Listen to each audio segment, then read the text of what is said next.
I'm used to it, from both sides. General, does the state wish to make an opening statement, or excuse me, a closing statement? Yes, Your Honor, we did. All right, please proceed.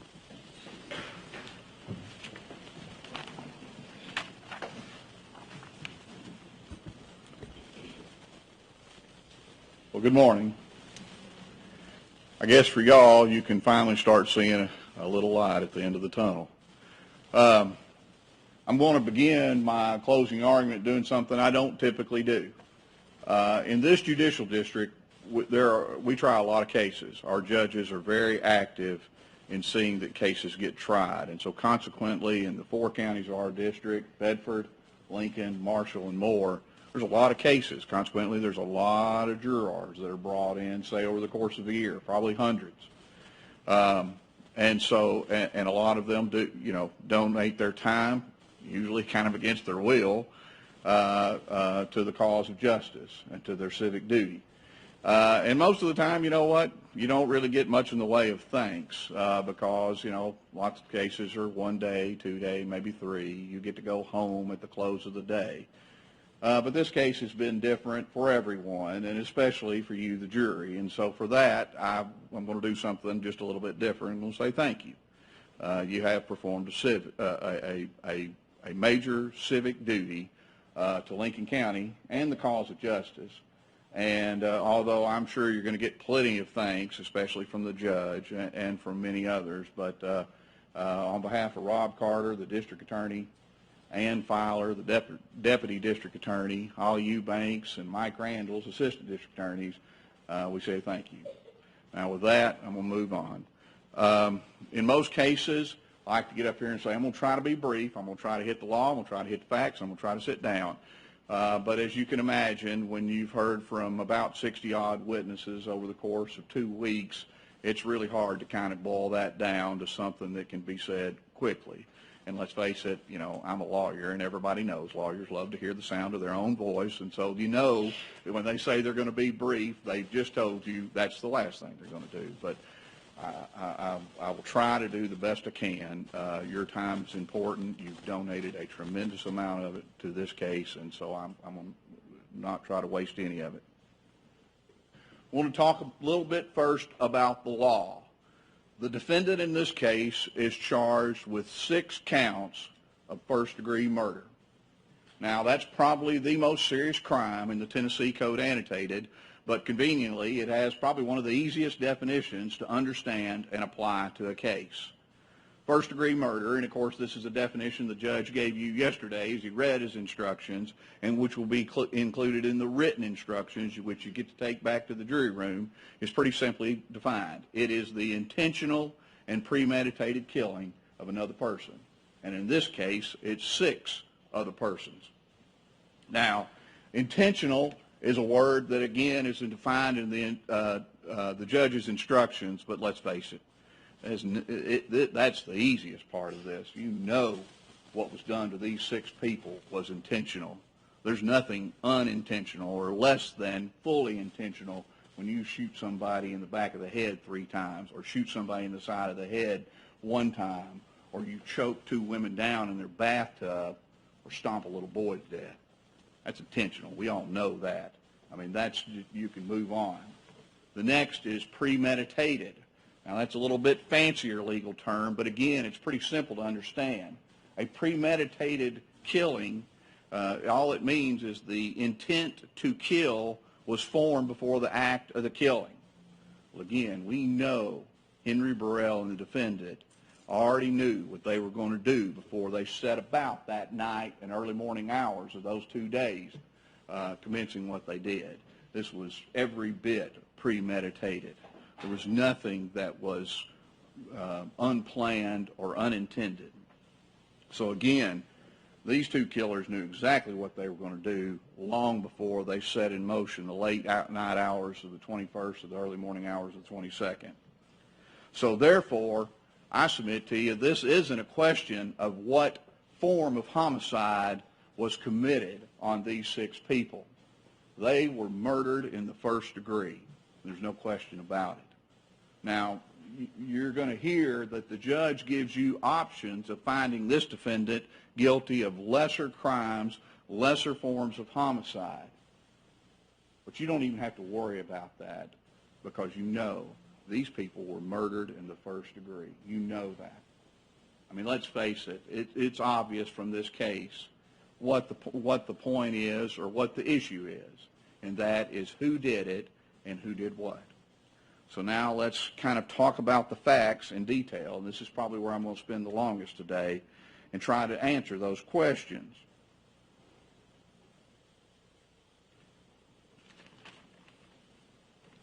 Now, we know a little bit about Warren Crutcher, and one of those things we know is he was a drug dealer, and he had a crew. For a while, it was a young man you heard from on the witness stand. He was in the crew, but then he went to jail back in August of 2012. Henry Burrell was already in the crew at that point, and when that young man, who also was a drug dealer, but I'll say this, was somewhat of a personable individual. If you didn't know that one thing about him, you might think he seems like a pretty nice guy. When he went to jail, they had to replace him. And so who did they put in the crew? The defendant. So sometime, and even in the defendant's statement, which I will talk in more detail as we go on, even he says he came to join Warren Crutcher and Henry Burrell in the drug dealing business and had been in it for about a couple of months as of late October 2012. Now, I'll say this. The state can in no way approve of what Warren Crutcher did for a living as a drug dealer. And I should say it's not just Warren Crutcher, it's Henry Burrell and the defendant. They were all drug dealers. It was his business and they were his crew. We can't approve of it at all. And sadly, you know, the drug trade is something that we battle every day, and the money that it generates is a lure. And the hundreds of people that I've seen over the years, maybe thousands, that get lured to it because of the money. You don't have to get up at 6 a.m. and do all these things and schlep off to work and spend there all day and go home after dark.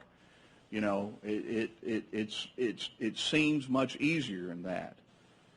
But the money is what creates that anger and greed that the defendant told Brent Patterson about when asked, why do you think this happened? Because he said somebody got angry or somebody got greedy. And the problem is the money of the drug business creates that anger and greed. It created the anger and greed in the defendant and Henry Burrell, and that's what led them to do what they did. Now, I'll say this, and I don't know that there is, but if there is a silver lining in this case, it's this. It is that this case, these facts, they become the object lesson that we hopefully can say to other people who might be tempted by that lure, you don't want to. You know, you may think it will never happen to me. I'll just sling my dope. I'll make my money. You know, I'm tough and nobody will ever touch me. Or you may think that, yeah, I know what he does, but that's not me. It'll never affect me. I mean, this becomes that object lesson that we can say, yes, it can. And so if there's a silver lining to the, you know, unconscionable loss of 6 human lives, it's that this can be that object lesson that it can happen to you. And the lure is never, you know, is worth the potential price you might pay. Now, so Warren has his crew, the defendant, Henry Burrell, but we know from the proof that Warren apparently, at least in the thoughts of Henry Burrell and the defendant, was not taking care of them. Now, we had heard sometimes he might have upwards of $20,000 over at that one house. We even saw that picture of little Vinny holding a huge wad of money. But apparently it wasn't trickling down enough to the defendant and to Henry Burrell. And so consequently, they start, and also we know that Warren was thinking about moving to Atlanta and starting a different kind of drug business. And he wasn't taking the defendant. And he wasn't taking Henry Burrell. So guess what? Start getting angry, and they start getting greedy. They hadn't been getting their share up to this point, and they're about to see it go away. And so they decide that they're going to get what is theirs, what they think they're entitled to come. He's not giving us our share of the money, the drugs, the whatever else, so we're going to take it. We're going to hit a lick. Now, as far as October 21st, 2012, we know that sometime early in the day, maybe a little before lunch, maybe around lunch, Henry Burrell's talking on the phone. And he's talking about, or he's singing gangster songs, and he's laughing an evil laugh. I think he's talking about hitting a lick, and I think even Warren's name comes up. And remember, Henry wanted Angelie, his girlfriend, to give directions to the house, but she didn't want to give directions to that person on the other end. She said, just tell him we'll meet him. We'll meet him up at McDonald's or Tractor Supply.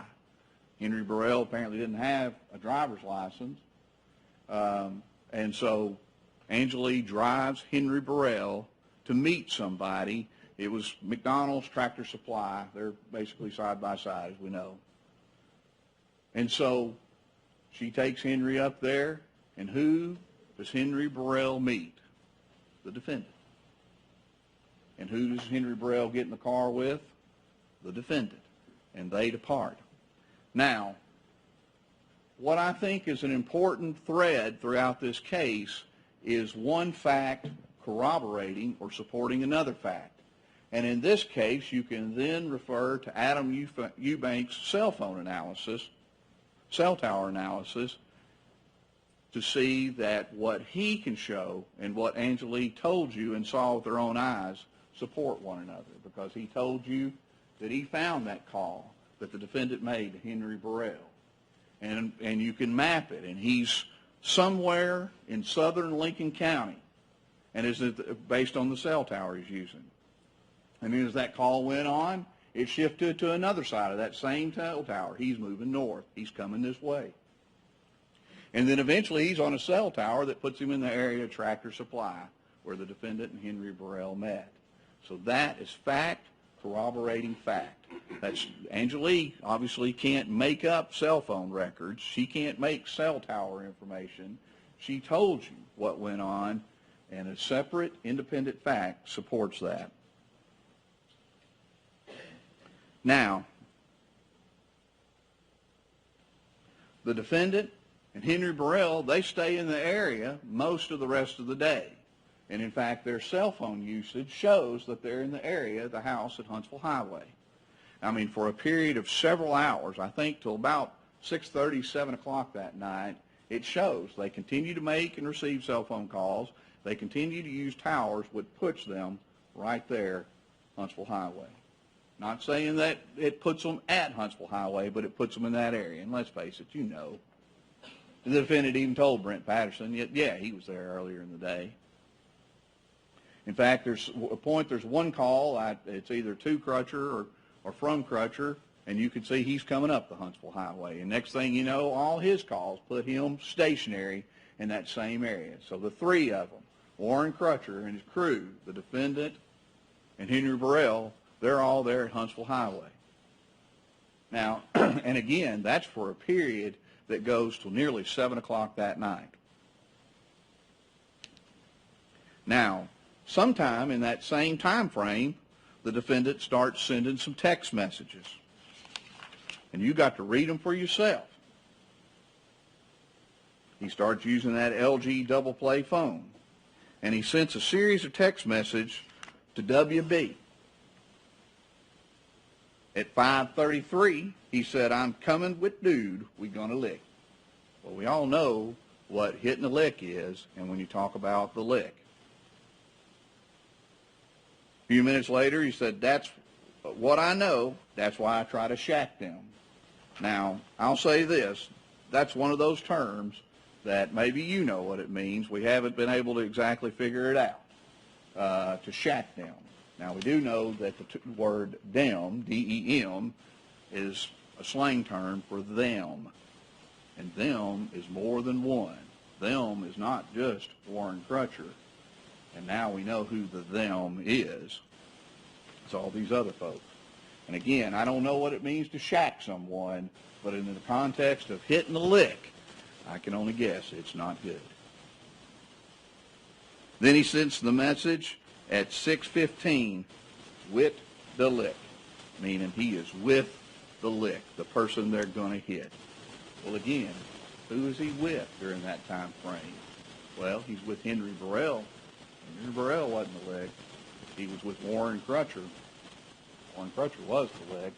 He was most likely, given the triangulation of the cell phone towers at the Huntsville Highway, where Shurbrayah Campbell lived, or Rashad Ragland, baby Rico, lived. Well, he was with the lick. He was with the people that they were going to do this to.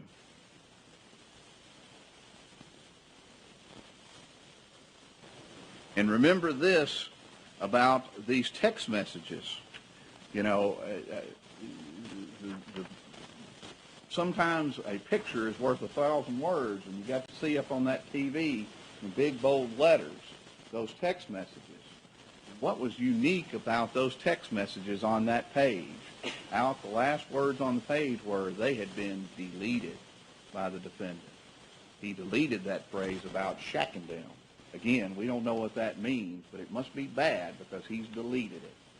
You know, there's other messages on there, as you could see, about the next day where he's talking about his uncle, Henry Burrell, has some loud, high-quality marijuana, and they're trying to sell it. He didn't delete those. You know, that's obviously illegal activity. You know, you would think, you know, you or I would think, oh, my gosh, if I'm trying to sell marijuana via text message, I'd got to get rid of those. Not worried about that. But these ones where he's talking about the lick, he deleted those. So, again, and that tells you what the significance of them. That's, I mean, those text messages in and of themselves are evidence of that this is an intentional and premeditated murder of these individuals. Now, day turns into night. We know from the proof that Shurbrayah, I believe, had been talking to her mama over the course of the night, talking to Asia. I think one of the last conversations was in the 10:30 range or so. Jessica had been talking to her family. I don't recall about what, but you can imagine with a 7-week-old baby, it's probably about that little baby Jaden. Amber, we know that she was planning on to go hang out with one of her friends, but decided instead to go with a new friend, being Warren Crutcher. And again, you know, the object lesson of it can't happen to you, you know. Oh, if we could only have Amber back for that. Now, we know as night wore on that Warren and Amber showed up at Warren's mama's house, Tina's house. We know that Warren took a shower, and then he got a call for Henry Burrell. And Henry was wanting Warren to come get them. Now, you remember Tina, she's a mama. Mamas have that sixth sense. And Mama radar was going off, and she said, you know, I didn't want him to go. But he left. Warren and Amber left out, and that's the last time they were seen by anybody other than the defendant or Henry Burrell. Now, again, going back to Adam Eubank's cell tower analysis, that puts the defendant, Henry Burrell, in the same area in Huntsville when Henry Burrell calls Warren Crutcher. You may remember there was a series of about 3 maps, and because they're using different towers, here's one, I think it was about 10:30, where Henry Burrell is calling Warren. And then there was the tower the defendant used about 3 minutes later when I think he received a call basically from an unknown number. And how their lines overlap, putting them again in the same area. Which you know what that means. They're riding together at that point, Henry Burrell and the defendant. They've been together since the defendant picked Henry Burrell up at Tractor Supply earlier in the afternoon. Now it's 10:30 at night, and they're still together. And indeed, we could show where Warren Crutcher was. He was relatively nearby. So Warren and Amber, they leave. They leave in that rented white Hyundai Elantra, and they pick up the defendant and Henry Burrell. Now, somewhere in there, Amber sends a text. It was, you recall that was the one that actually showed, it was like on the 22nd at like almost 4 o'clock in the morning. But Nick Christian from the TBI said, no, you got to deduct some time. That's universal time code or something. And so to get it to Central Time, you had to deduct some time. And when you did that deduction, it put it at 10:59 and a few seconds. So a minute before 11 p.m., Amber sent a text. And she sent it to her mama. And it said that my phone was finna, F-I-N-N-A, to die. Her phone was fixing to die.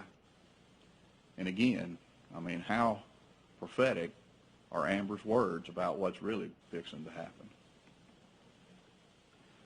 Now, we know that Amber McCauley was in that Elantra. Her phone, the white iPhone, it was found in there. Her blood was found in there too. The tires, as they backed out of the garage after the killing spree at the Huntsville Highway house, rolled through that bloody streak that her body left as she was dragged across the garage floor. So we know she was in that Elantra. Now, we also know that Warren Crutcher was in that Elantra because, again, his blood was all over the area of that front passenger seat. Now, this is where the forensic science comes in handy. Now, I think y'all have all learned and realized that the CSI TV shows have got one world of science, and we live in a different world of science. But still, our world of science is pretty good. And the forensics from that show that Amber was in the back seat sitting behind the driver. There was blood of hers in the floorboard. There was more blood in that area. And indeed, there was blood on the threshold. And that's from her body being dragged out of that seat. And, of course, one of the bullet holes, I think, entered the doorpost over there, or one of the bullets entered the doorpost over there. That comes from Dr. Bose. Now, Warren, he was shot in the head 3 times, in the back of the head, and he was sitting in the front passenger seat because, again, his blood is concentrated in that area. And recall that Warren, there was a tremendous amount of his blood in that area. He did a lot of bleeding in that seat before his body was removed as compared to Amber. And so if Warren is sitting in the front passenger seat and he is shot in the back of the head 3 times, and Amber is sitting in the back seat behind the driver and she was shot basically in the right side of her head and it exited the left side of her head, where does that tell you the killer, the trigger man, is sitting?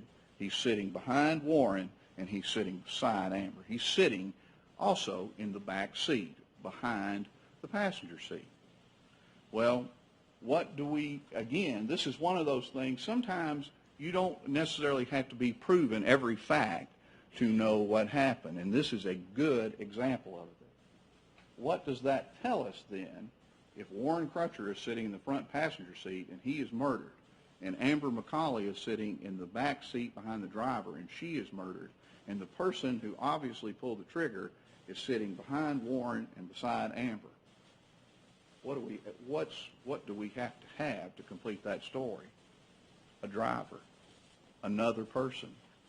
So we know that there are 2 people involved in this killing because the person who pulled that trigger, he wasn't driving the car and then got out and came and got and sat back there and then pulled the trigger 4 times and murdered 2 people. There was another person sitting in the driver's seat. One of them's him, and one of them's Henry Burrell. That's your 2 people, acting in concert to murder these 6 people.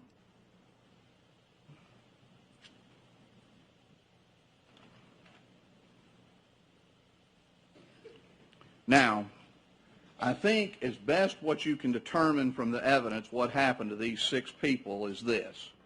That Elantra, it pulls into the garage at the Huntsville Highway house. It actually pulls in the garage. It didn't just stay in the driveway. It pulls in the garage. Now, the gunman, again, is in the back seat behind the passenger. He fires a total of 4 shots because we have 3 bullet holes in Warren Crutcher and 1 in Amber, and there are 4 9mm shell casings found in that car. That's another fact supporting another fact.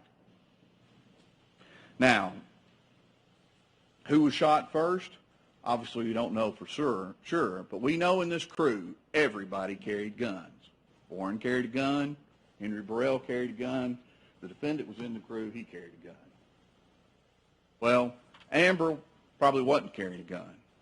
So if you're a cold-blooded killer like the defendant and Henry Burrell, who are you going to kill first? The guy with a gun. So probably Warren Crutcher is shot in the head 3 times right there in that garage. And then Amber, because remember, again, there was the suggestion because where the bullet hole was in the post, where she was shot, and etc., probably hunched over in the seat, you know, in that split-second reaction of just human preservation, life preservation, hunches over, and then receives her death blow. So they're taken out. Now, Warren is not physically removed from the car, but Amber is. Her body is taken out. She bleeds on the door threshold there. Her body creates that bloody smears. They're bringing her around that side of the car and dragging her to the utility room. And she's bleeding and draining blood as they do that. And now here's another interesting point that, again, our world of science is good for. What do we know about Amber McCauley's blood? It was found at least one other place in the car, and that was the steering wheel. So the guy at the steering wheel, he may have not pulled the trigger, but he got Amber McCauley's blood on his hands because he got back in and touched that steering wheel. That's 2 people acting in concert to murder all these people. Now, they drag her body out there. They prop up that piece of plywood. By the way, his shoe tracks are all through that area. How many different places did Linda Littlejohn tell you that the shoes that came off his feet were consistent with, I think it turned out to be about 11 or 12 shoe tracks found there at the scene. And some of them are right through that bloody smear, across that white hoodie that's laying there alongside the bloody smear. Some of them are right there at the feet of Amber McCauley's crumpled up body. His shoe tracks. Then they go inside because they have just begun. Then they go inside. Now it's Shurbrayah and little baby Rico's turn. Now, obviously, the whole point of this for the defendant and Burrell is to get the money, the dope, the guns, whatever they felt like they were being left out of by Warren Crutcher. And so the reason they went to that house, which they'd been there before, and would know as a member of the crew, that's where Warren stashes his stuff. That's one of the places. And they know where the other one is, too. We're going to get there in just a minute. They go in there, and that's what they're going for. Now, they bind Shurbrayah's hands. They take her to that bathtub.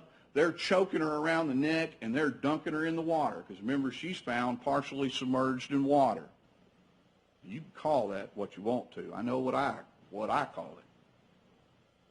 And for whatever reason, she either won't tell them, and I don't believe that, or she can't tell them. I'm going to object to personal commentary on what the general believes and doesn't believe. Let's limit to the facts. Yes, Your Honor. Thank you, Judge. All right. She either won't tell them, or she can't tell them because she doesn't know where money is, where drugs are, where anything of value that they're there to take as they hit this lick. And so they continue to choke her around the neck until she dies.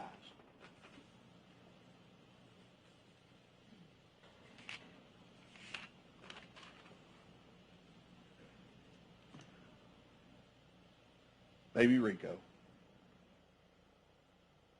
I can't make any sense of it. I don't know. Again, Judge, I'm going to object to the term lie, and that he cannot make any sense of that. That is offer to say to a jury. Your Honor, I'm allowed to use the pronoun I. Do we have a sidebar, Judge?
Back to baby Rico. There's no way to make any sense of that. It appears as though he just got in the way. What possessed the defendant and Henry Burrell to stomp that baby to death, no one will ever know. None of you, none of them are evil enough to know what could possess a person to do that. I mean,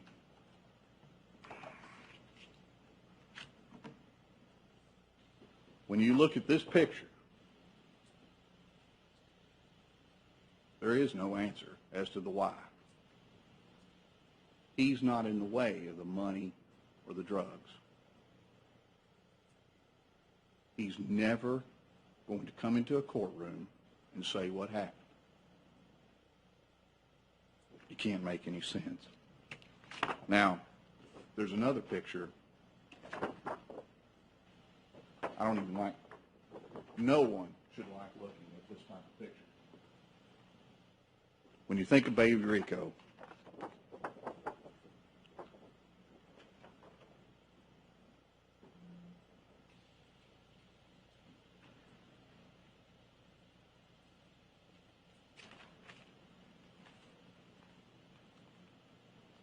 now, I'll say this. We do know some facts about baby Rico and the defendant. These shoes, Exhibit 125, they were taken off the defendant's feet. They're his shoes. And these shoes tracked all over that crime scene at Huntsville Highway. They're consistent with size, shape, and tread. And indeed, one of those shoe prints tracked right up. I think it's marker number 26. I'm going from memory. You'll have those crime scene diagrams. There's a marker for baby Rico, and then there's a marker right next to it that represents that shoe print, his shoe print. And those are facts, facts supporting facts.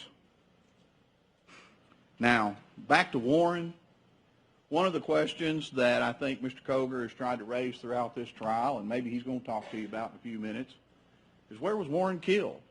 We know where he was found, and so, you know, he wants you to just make it simple. Say he was killed there and be done with it. Well, that's not in Lincoln County, Tennessee, and he's got to be murdered in Lincoln County, Tennessee for a Lincoln County jury to find this defendant guilty of doing it. And so just make it simple. It was in Alabama, you know, don't worry about it. But it's not that simple. We know from that Huntsville Highway crime scene that Warren Crutcher did a lot of bleeding at it, especially out in the garage.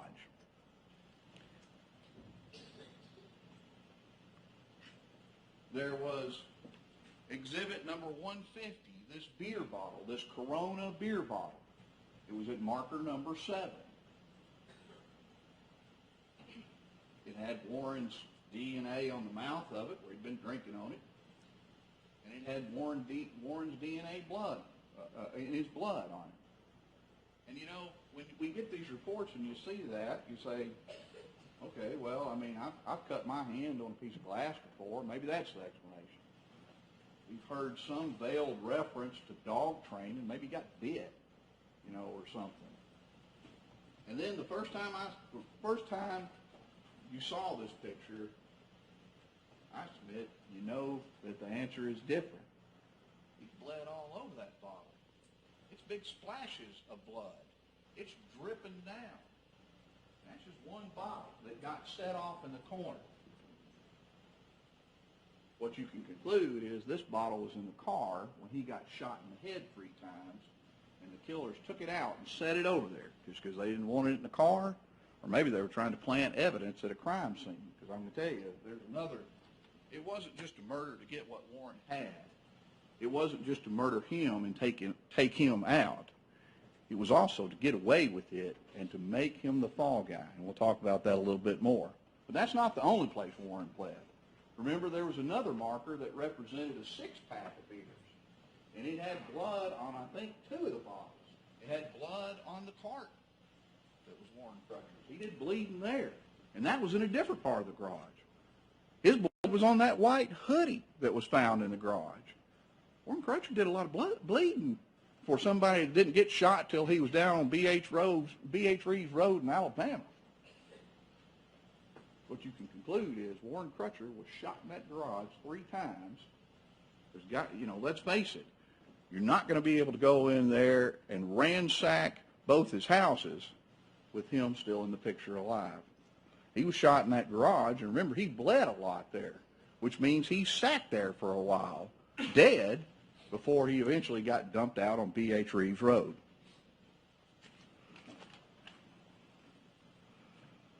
Now, the defendant and Henry Burrell then went to 4 Foxwood, Jessica Brown's house, another house that Warren sometimes stayed at. And again, because of their anger and because of their greed, they're there to get what Warren had not been sharing. And as a member of the crew, they knew that's a place where Warren might hide his money or his dope or what is valuable to him. And so that's where they went. They go in. They grab Jessica. They tie her hands just like they did Shurbrayah. They put her face down in that bathtub, and they choke the life out of her. And again, she either wouldn't tell or couldn't tell where they could find what they were looking for. And so they choke her down. Almost what I've heard the phrase, or phrase perhaps you've heard before, a signature crime, because let's face it, the way Jessica killed and the way Shurbrayah were killed tell you, I mean, these are all part of the same series of events. It's no mere coincidence that those two ladies were murdered almost in the exact same manner in the same place in two different houses. And then they ransacked that house. You remember there were several witnesses that went into that house as they discovered Jessica's body, as they discovered baby Jaden in the other bathroom, as they worked the crime scene for evidence, and everybody used the term ransacked. I think even somebody said it looked like it had been destroyed. There was a picture of that return air grate. It had actually been taken off. The filter was gone. Because they're searching in there. I mean, let's face it, you know, they're looking for where's the money hidden, where's the dope hidden.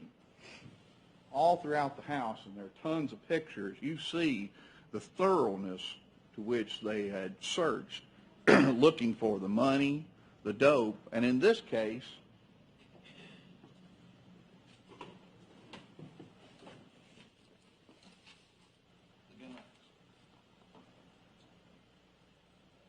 now, there's no proof as to how much money, if any, these two defendants got. There's not really that good proof about how much dope, if any, they got. We do know the next day Henry Burrell was trying to unload some marijuana. The defendant told Brent Patterson about that.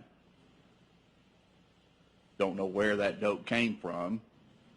Don't know that it absolutely matters.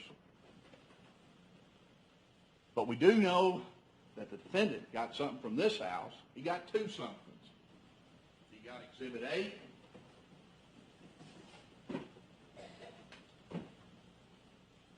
He got Exhibit 9.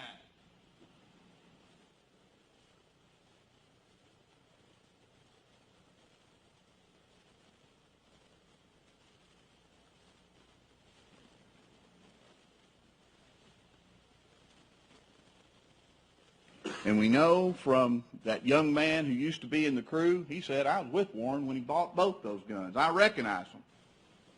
Mr. Coger said, oh, really? How do you? He said, well, one's got some scratches on the stock. He said, really? Show me where. And he did. But we know those were Warren Crutcher's guns prior to him being shot in the head 3 times. And we know they were kept at 4 Foxwood. That young fella even told you where in the house. I think there was one in the man cave and one in another room. And we also know found at 4 Foxwood, and there are pictures of it, was a whole bunch of 7.62 by 39 ammunition, which, by the way, fits the AK-47. So you know these were Warren Crutcher's guns prior to the defendant Henry Burrell murdering him and murdering these other people, including Jessica Brown, and the defendant taking these 2 guns. Now, there's no proof about what these guns are worth, but if you're a drug dealer, you want to have street credibility. Well, what better way to get it? Who's going to mess with you when you come around with these? Not many. That, again, is fact corroborating fact. Now, they left that house sparing 7-week-old Jaden Crutcher's life, just like they had done 3-year-old Vinnie Crutcher's life at the other house. They headed south into Alabama, and they found a nice rural isolated area on B.H. Reeves Road. They drug Warren Crutcher's body out of that car and drug it over into the edge of that wood line. There's a bunch of pictures in. You've seen it. Got a pretty good idea of what it looked like. Everybody said it's rural, farm country. Where his body was laid, if you were just driving down that road, you'd probably never see it. You know, not that this was any part of any planning, but Warren Crutcher apparently decided to wear camouflage coveralls that day, which, you know, makes it a whole lot easier to hide a body. That wasn't any of their doing. It's just an unfortunate coincidence. They dump him out. They drag him. And remember, I think it was Donnie Monroe said that indeed, and Joe Washington said they could see drag marks leading towards the body. And there were sticks and limbs and leaves and other things. Don't know how they got there, but it sure looks like somebody's covering up and hiding the body. And there's a reason. Because all they were interested in was taking what was Warren Crutcher's because they were angry and greedy. They'd have just shoved him out of the car in that garage too. But obviously they know this is a crime that is going to be investigated, heavily investigated. When you've murdered this many people, including pregnant women with their unborn child, little babies stomped to death, you know the full fury of law enforcement is going to be unleashed on you. And so the best way to get away is send them in the wrong direction. They wanted to send law enforcement in the direction of Warren Crutcher. They spared his children because, let's face it, if Warren Crutcher did this, surely he is not so evil that he would murder his own 2 children. No. He would spare them. Warren Crutcher did it. Let's make it look like Warren did it. We'll leave his children alive at these 2 scenes. We're not going to dump him out here because obviously if they find him in the garage alongside Amber McCauley, he didn't do it. So let's take him somewhere where he's not going to be found. And we found out when law enforcement started on this, Warren Crutcher was immediately a person of interest. Obviously he would be. And the longer law enforcement can't find him, the more it looks bad for Warren Crutcher. Not that he's a victim, but that he's a perpetrator. They weren't just going to take him out and take his stuff. They were going to make him the perpetrator of this. So they took him and hid him over there in Alabama, covered him up with leaves and sticks in a part of the county that maybe he won't be found for a long time. And all that while, law enforcement's going to be saying, we got to find Warren Crutcher. You know, everybody saw him yesterday. Now nobody can find him. The questioning of Tina Crutcher would have been different. It wouldn't have been about, tell us the last time you saw, it would have been, where is he? When's the last time you saw him? Have you heard from him since last night? That's how conniving and premeditated these defendants were, this defendant and Henry Burrell. They weren't just greedy and angry and going to take what they thought belonged to them. They were going to pin it on Warren Crutcher. And, if there's not many lighthearted moments in a case like this, but if there's one that maybe brings a smile to your face, but for an Alabama utility worker needing to find a place to pee, we might not have found Warren Crutcher for a long time. And like I say, there's not many places you can chuckle in the course of this case, but it's a guy who needed to pee that dispelled the myth that they were trying to create, that Warren Crutcher did this. So then what do the defendant and Henry Burrell do? They head to Huntsville and they dump the car at the old Haystack Apartments, now known as the Overlook Apartments. But now they really do need a ride. Remember, this began with calling Warren saying they needed a ride. Now they actually do need a ride. Here they are in this white Elantra. They've shot to death 2 people in it. They've gone to another crime scene in it. They've drug Warren's body out of it. They've got to have a ride. So Henry Burrell calls Angelie. By then, it's well past midnight. I think it's around 1:30 or 1:40 in the morning when she gets the call. But what was interesting about that is she said it wasn't Henry's number. His was it was a 931 number. This was a 256 number, which is a typical Alabama prefix. And she didn't know all the numbers, but again, we can look at Adam Eubank's cell tower analysis, and we know which number it was. It was 256, 763, 4725. And the proof has shown that's the defendant's cell phone number. So Henry Burrell is calling Angelie from the person he's been with for now probably close to 12 hours the defendant, saying, you got to come down here and get us. We're down here in Huntsville, and you got to come get us. And so again, looking at Adam Eubank's cell phone analysis, you can literally, it's almost like watching Angela on a map, heading south, out of Fayetteville, Park City, into Alabama, Meridianville. Now we're into Huntsville. She's gotten off the Parkway. She's heading west. Well, on this particular part of the call, where would that put her in the vicinity of? Sparkman Drive, where these apartments were. Well, just out of curiosity, where is this 256-763-4725, the defendant's number that Henry Burrell is using? Same vicinity. So again, that is fact supporting fact. Angela can't make up cell phone records, but we know absolutely that she made that drive down there and picked up Henry Burrell and picked up the defendant. So she gets there,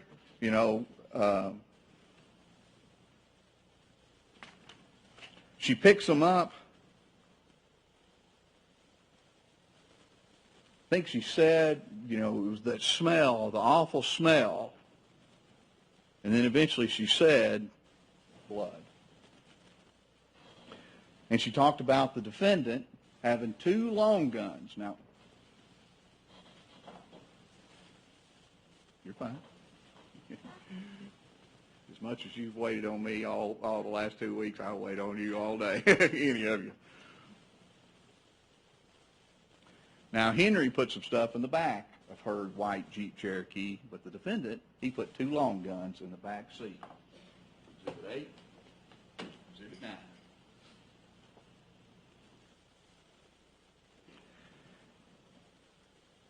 And there's this map in here, I should have pulled it out, that Doug Bollinger prepared.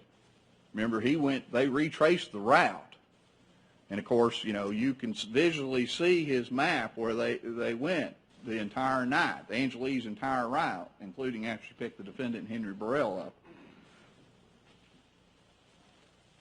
And of course, the cell phone records, fact, corroborates fact. But what did Angelique tell you? Well, then we went to Walmart. And the defendant got out of the car in his striped shirt. It was a light-colored shirt, had some stripes in it.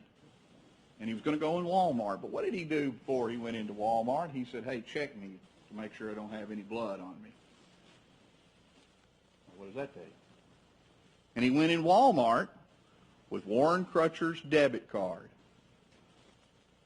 And this isn't taking somebody's word for it. You watched him walk into Walmart wearing that shirt that Angelique described.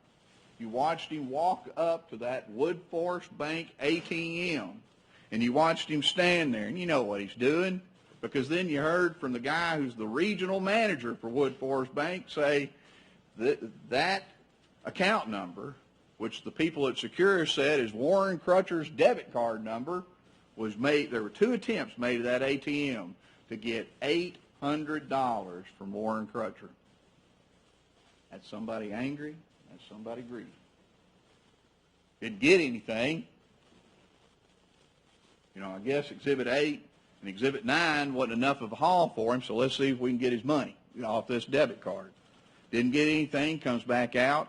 You see all that. Angelique told you it happened. You see it on video. The people from the bank and Securus tell you that's fact, supporting fact, supporting fact, supporting fact. Where do they go next? They go to Wavaho.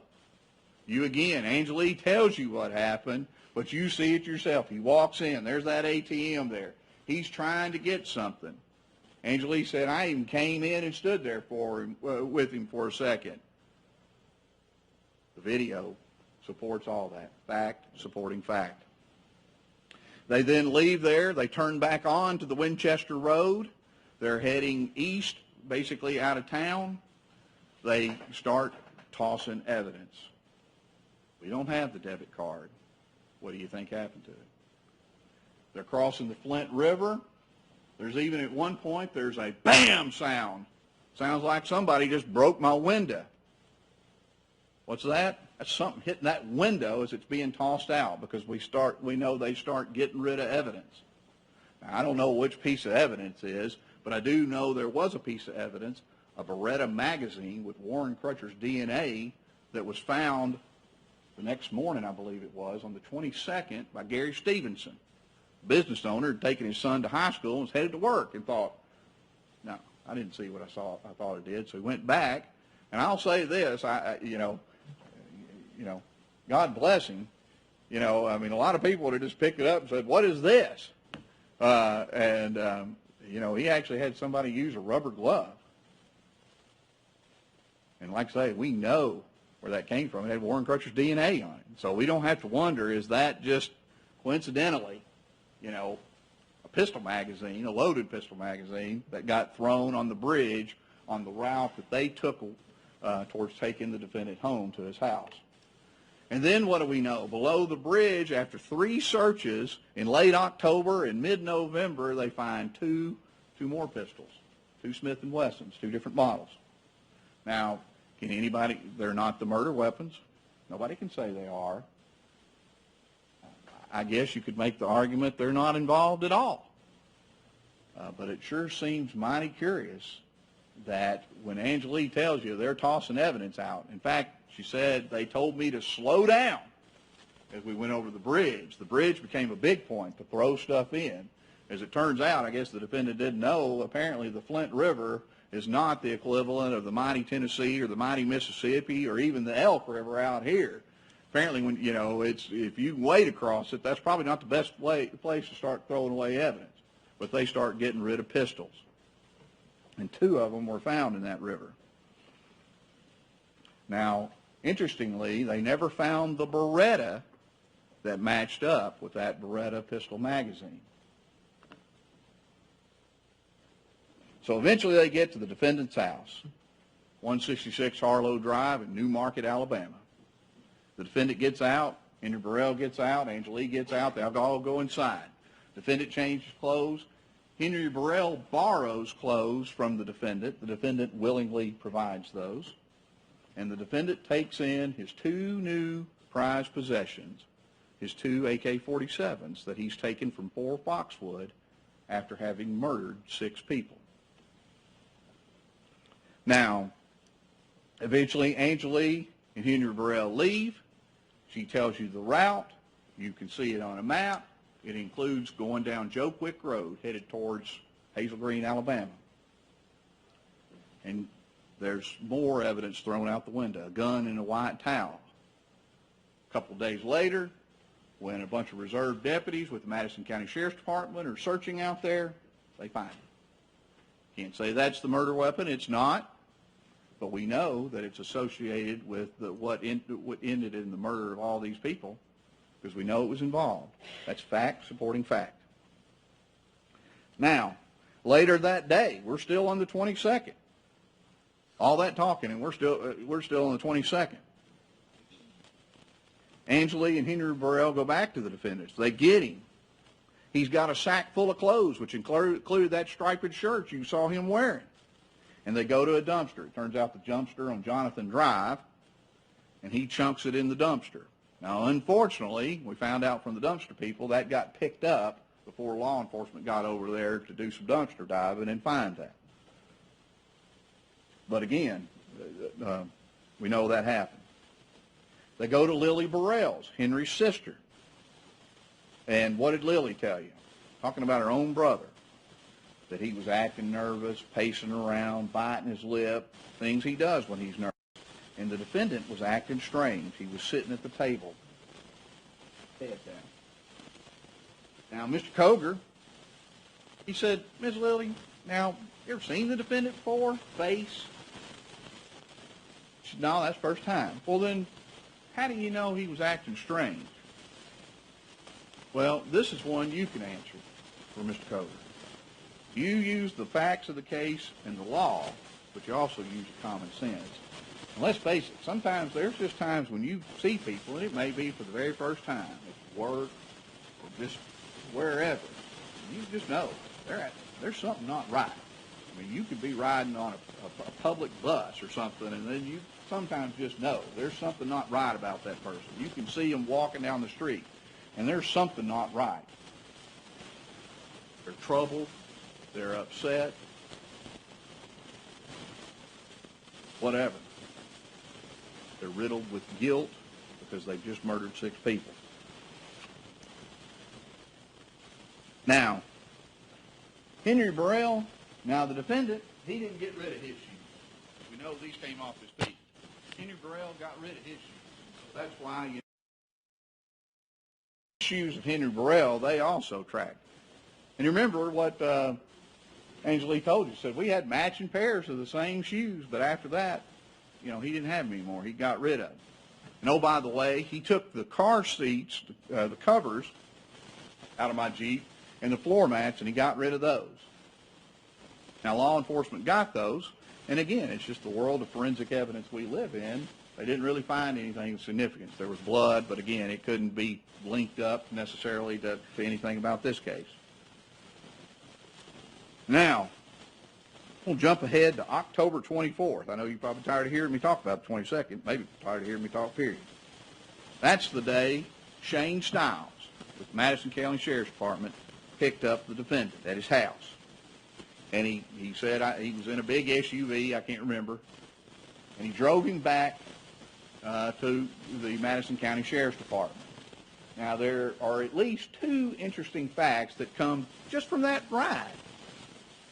Number one, the defendant got in the car, they're riding along, he brought his lunch with him, some hot wings,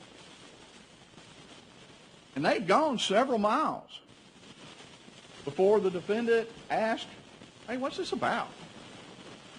Now, I guess every person would handle that differently. And it doesn't matter how I would or anything, but just ask yourself, please show up to your house and say, hey, would you come with us? Before you get in the car, or at least as you're getting in the car, or maybe after we backed out of the driveway, would you not ask the question if you truly didn't know what it was about? I mean, the reason he didn't ask is he knew exactly what it was about, and he didn't want to bring up the subject. It's kind of one of those about, you know, I don't know what's about to happen, but maybe if I don't mention it, it won't get brought up. He knew exactly why he was in that car. I mean, that right there shows guilty knowledge. But then, interestingly, as they come back in towards town on the Winchester Road, across the Flint River Bridge, now heading opposite direction, as they're driving across that bridge, the defendant sitting in the seat, what did he do all of a sudden? Gets up as far as he can out of his seat. He's craning that neck over. He's trying to look over the guardrail of that bridge and look down in the water. That seems kind of odd. But again, you know why. He and Henry Burrell had tossed guns and evidence. I think there was also cell phones and stuff that were thrown out going across that very bridge. So he's looking, you know, what's going on.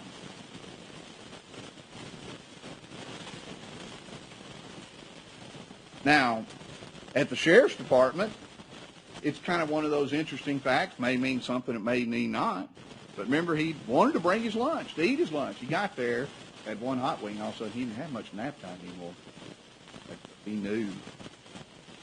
That full fury of law enforcement effort to find out the people who murdered these 6 innocent people, it's not out there anymore. It's not something that they saw on TV when they were at Lily Burrell's.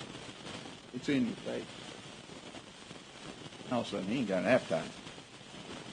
As far as that interview, you know, he told lies. One of the things he said, you know, probably most interesting, I don't really know Henry Burrell. I know of him. I kind of know his brother better. You know, so, yeah, that's about it. Oh, that's a big old lie. 2 days later, on October 26th, he's gotten in touch with Brent Patterson and said, hey, I want to talk. I got a little more to tell you. And, of course, his story on the 26th changes radically from the 24th. And, indeed, his story on the 26th changes radically from the beginning to end. I mean, it's not that he's just changed from one day to the next. He can't keep it consistent from beginning to end of one day. He tells that long story of he admits to being in the crew, including Henry Burrell.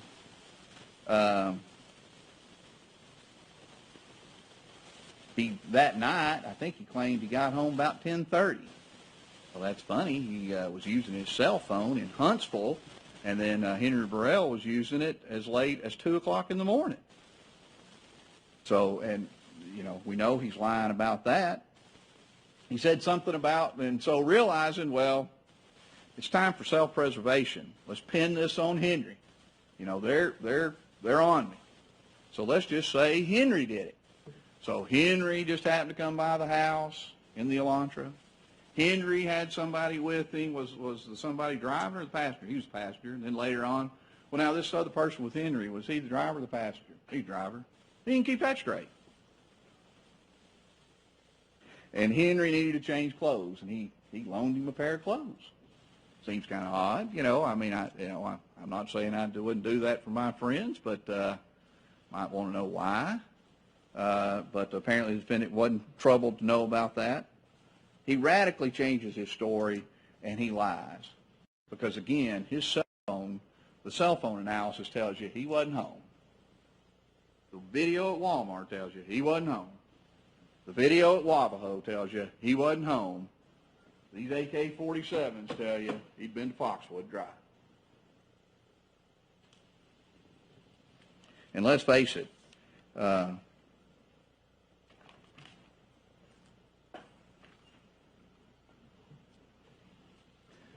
only one reason he's lying. He's trying to protect himself. He knows he's guilty. He knows he can't tell them that, hey, yeah, I participated in the murder of these 6 people. I mean, there's only one reason he lies. That's another common sense. And quite frankly, now you know why he's lying, because he's guilty. Now, I want to spend a little time talking about the defendant's other cell phone. He had 2 cell phones that night that he was using at different points. The number for the other cell phone was 256-694-4694.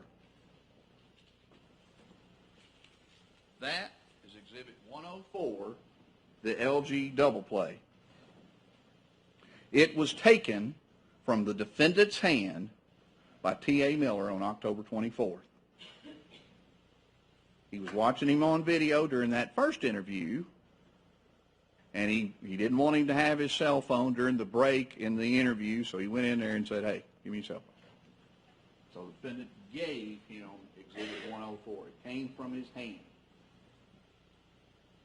This cell phone is the one, this is the one that, again, is 256-694-4694. This is the phone that had the deleted text messages about hitting a lick, being with the lick. So when you read those text messages, this is the phone the defendant had in his hand when he sent those text messages. This is the phone he used during the day, earlier in the day, when he called Henry Burrell and drove up to Fayetteville and picked up Henry Burrell, and they started their time together, which led to the murder of 6 people. This is the phone taken from the defendant's hand, which has the picture of the 2 AK-47s on it, taken on the morning of October 24th, I guess before Shane Stiles got there. It looks like they're laying on a bed.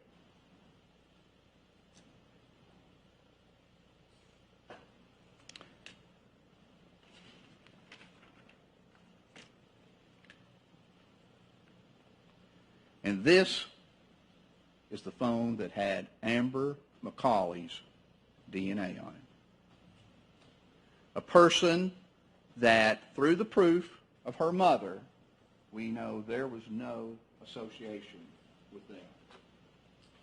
I think Amber's mother and the defendant's wife are very distant kin, which she said they had not seen each other, I think, in approximately 18 years. Amber would have been 3. And I'm not sure, but I don't even know if we had cell phones 18 years ago, but they didn't look like this. They were those big old boxy things.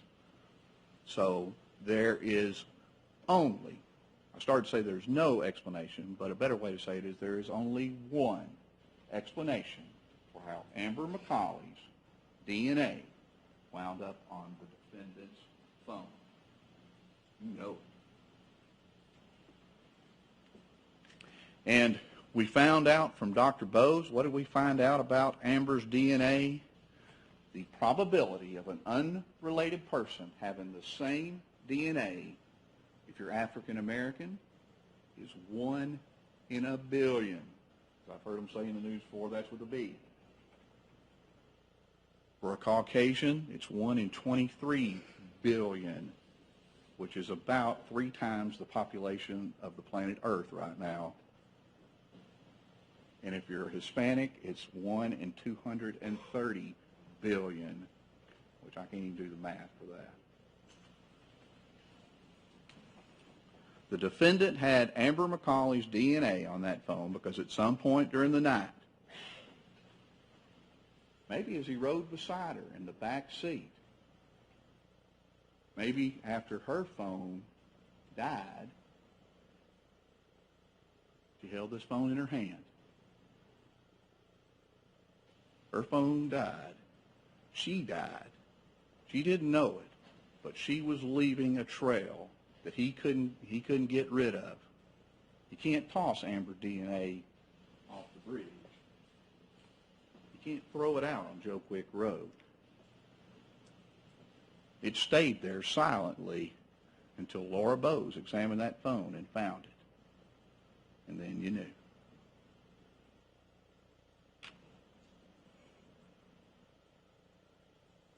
Now, I'm very close to being done. But I want to talk about, I guess, really 2 more things. Number 1 may be a question you have. I'll submit, we've put up a lot of witnesses. And we've asked a lot of questions of witnesses that really maybe didn't tell you that much. You hear from a witness that went to a scene and looked at this and saw that, and then, but, okay, well, somebody else already said that. And you may think, why? Or like with Dr. Bose, I mean, I'm especially acquainted since I was the one asking the questions, you know, we went through a huge number of things that she tested, and a lot of them were that word inconclusive or even excluded. And you may think, okay, well, why are you telling me that? Why don't you just tell me about that cell phone and sit down? But this is a very important case. And we're asking y'all to make a big decision. And when we do that, we want you to know that the legions of law enforcement that got out there and worked this case, I remember some of those guys that first night saying going home at like 3 or 4 o'clock in the morning.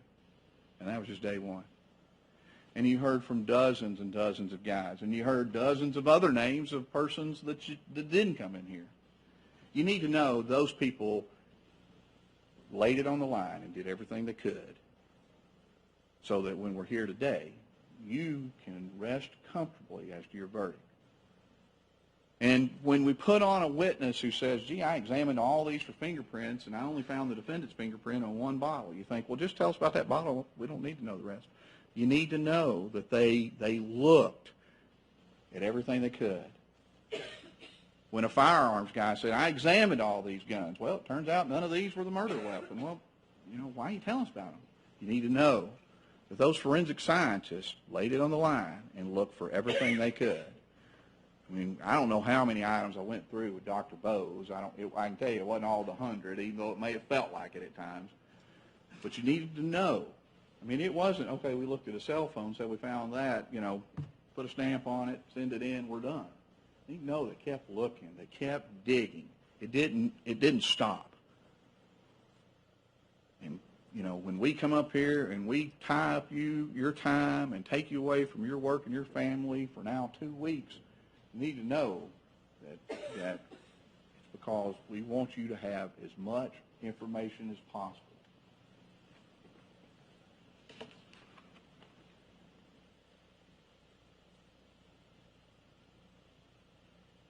Now, the last thing I want to talk about is another concept of law. I started off talking about the law defining first-degree murder. I want to come back to it for a minute, another aspect of law, and that is the concept of criminal responsibility for the conduct of another.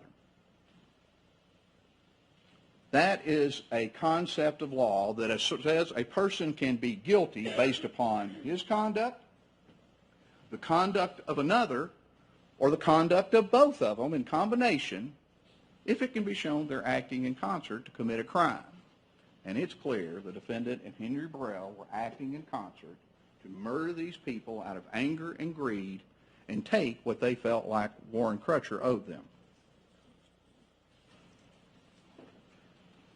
I think Holly Hughley, you may not remember this, going all the way back to Friday, October 8th, when we had y'all all out here during that last day of jury selection.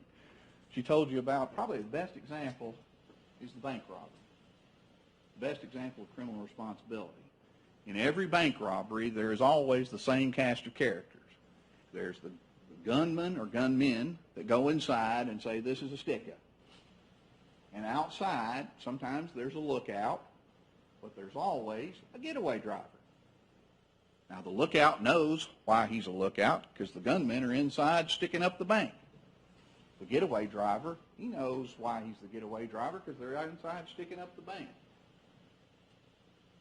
The getaway driver, the lookout, they're just as guilty of that bank robbery because they're acting in concert under the theory of criminal responsibility. They're guilty based upon their own conduct, the conduct of the others involved, or a combination of the two because they're acting together to commit the same crime, to promote the commission of the crime, or to benefit from the proceeds of the crime.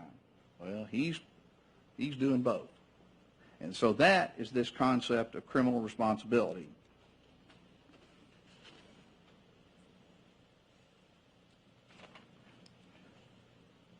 So I will say this, under criminal responsibility for the conduct of another, it honestly doesn't matter who pulled the trigger.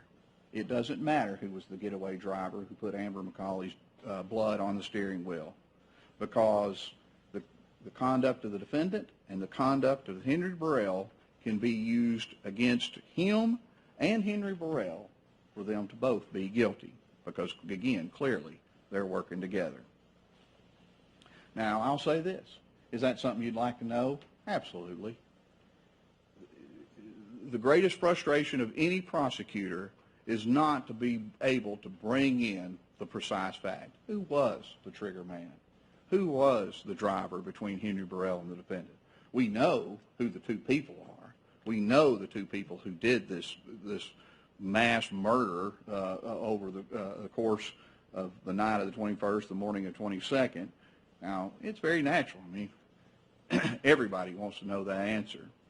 And that's, again, why we bring so many people in. We want you to see everything we know. We want to give you every last detail we can. But, I mean, obviously, very few cases we're ever able to answer every single question, and that's a big one.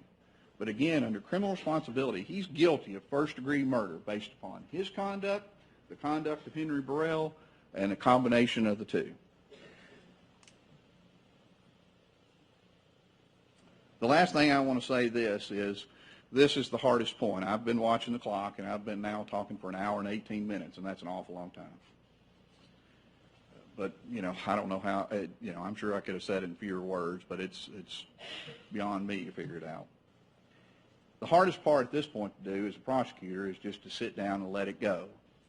It's just kind of like, you know, getting like a coach getting a player ready to play. You just want to have one more word before you send them out on the field. Hey, just one more thing, you know, sending a child out to say her lines during a play, just anything, you know, helping a child get ready for a test. It's just always it's just so hard to let go. And you know, I'm not looking for any sympathy here, but you can imagine. I mean, we're talking about. So maybe this is the best place to end it. It's about Amber, about Shurbrayah, about that little unborn girl, about baby Rico, Jessica, and Warren. None of us ever got to meet any of them, and you know the irony is then we stand up here and are trying to do something for them. You know, that one last thing. You know, their voices. They've been silenced. They can't do it, and that's why we're here. They can't come before you and say, you know, when you kill all the witnesses, they can't come here and say, well, he was the gunman, or he was the driver, or he was the one that choked me. But they can look down.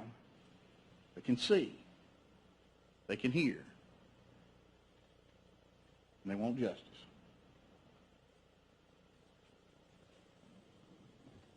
So in the end, go back, think about all you've heard over the last 2 weeks, and let them hear with regard to these 6 counts of first-degree murder. Let them hear that he is guilty. Thank you.